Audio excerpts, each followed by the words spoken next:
नमस्कार मित्रांनो, स्वागत आहे आजच्या या व्लॉगमध्ये।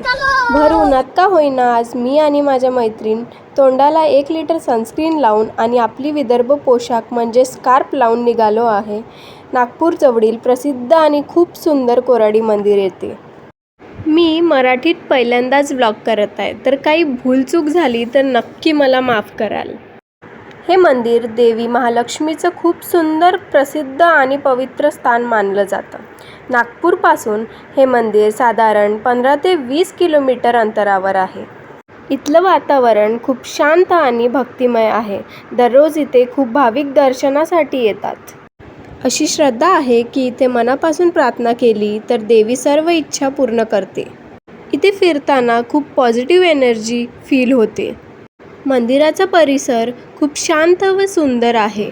आता आम्ही आलोय जवळच असलेल्या राम मंदिर इथे। इथलं वातावरण पण खूप शांत आणि सुंदर आहे। इथे येऊन माझ्या मैत्रिणीला घुमर घुमर या गाण्याची आठवण येऊ लागली। दोनही मंदिर खूप जवळ असल्यामुळे तुम्हाला दोनही दर्शन करता येईल। इथे रामायणामध्ये घडलेल्या अनेक कथा देखील दाखवल्या गेल्या आहे। दर्शन झाल्यानंतर मंदिर समोर असलेला स्टॉल व दुकान बघत आम्ही घरी जायला निघालो। मंदिर बाहेर हे काका खूप छान निंबू पाणी बनवतात। तुम्ही पण इथं आले की एकदा नक्की ट्राय कराल। व्हिडिओला लाईक नक्की कराल। पुन्हा भेटूया पुढच्या व्लॉगमध्ये। धन्यवाद।